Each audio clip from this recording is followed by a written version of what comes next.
If you want to be $1 million agency, then there's 3 lessons I've learned that you just can't live without. Lesson number 1, no 0 lead days. If you were the owner of a restaurant on one of the busiest streets in town, but notice that nobody was coming into your place of business, how many days of 0 customers would you let go by before you did something about it? Just like the restaurant, your agency should be attracting new leads every day, but too many agencies only rely on word of mouth while allowing lead flow to be an afterthought. One of the most valuable assets a business has is its customer or potential customer database. This is your golden ticket because having the ability to market your agency to these people is an essential step, and this database should always be growing. As the saying goes, the best time to plant a tree was 10 years ago. The second best time is right now. If you're not attracting leads every single day, start right now. Lesson 2, be an expert at warming leads. Every lead on the planet starts its life as a cold lead. So what about those hot word-of-mouth leads? Yep, those too. They started off cold.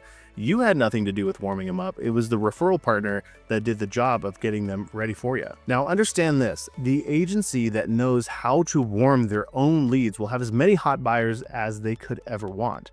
Your prospect database likely contains all sorts of leads, some good, some bad, some ready to buy today, some next week, and others that may never buy at all. So why is that important? You have the ability to warm up your own leads, but if you're like most other agencies, you're not talking to your prospects, you're not spending time with them, you're not making them offers or creating opportunities for them to buy. So what can you do? Well, if I were you, I'd email them, I'd host webinars, I'd tell them stories, I'd give them valuable information that educates them, I'd build trust with them. Your prospect database is going to remain cold forever unless you do something about it. Warm up your leads, build a system to do it, or your competitors will. Lesson number 3, gain maximum wallet share. The name of the game in building a $1 million agency is maximizing wallet share. Now that's just a fancy way of saying your clients should buy all your stuff, not just 1 or 2 things, all of them. That's the goal. Now, how many clients would you need to reach $1 million if the average dollar sale was $2,500? Hint, 400. But how many do you need if the average client invested $2,500 per month? Hint, 33. Is it possible for a client of your agency to reach $2,500 a month? And even if it is, how many of your clients are meeting that level of commitment with you? Building a big agency, or even one that's just big enough for you to live the kind of life that you want, requires having a system for enrolling clients and growing the relationship with them over time. Lesson 4.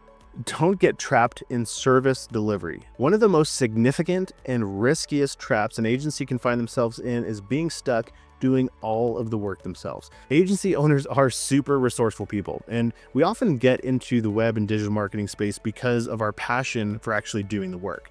So it's no wonder that as we become more successful, that we end up taking on more and more work. It's a trap that ends in burnout and probably lack of cash too. It's what keeps us in these cycles of feast or famine. Very few agencies avoid this trap, and if that's you, that's okay.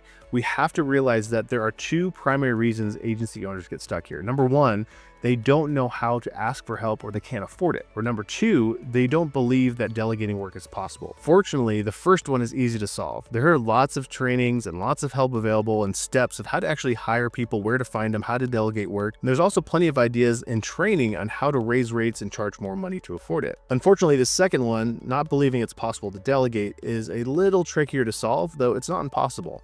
When I found it difficult to delegate work, it was because the projects tended to be what I now refer to as snowflake projects. These are projects that are complex, unique, or just different enough that it makes it hard or sometimes too time-consuming to actually hand it off to anybody else. These projects are just easier to handle yourself. While I derived a lot of pride from projects like these, it was these same projects that tended to be the ones that I ended up hating or making no money on. The way out was to simplify and systemize the project delivery and be okay with saying no to projects that were just going to take a significant amount of my personal time. If you want $1 million agency, you need to be busy doing other things than service delivery. Trapping yourself in client work won't allow you the energy or focus to feed other areas of the business.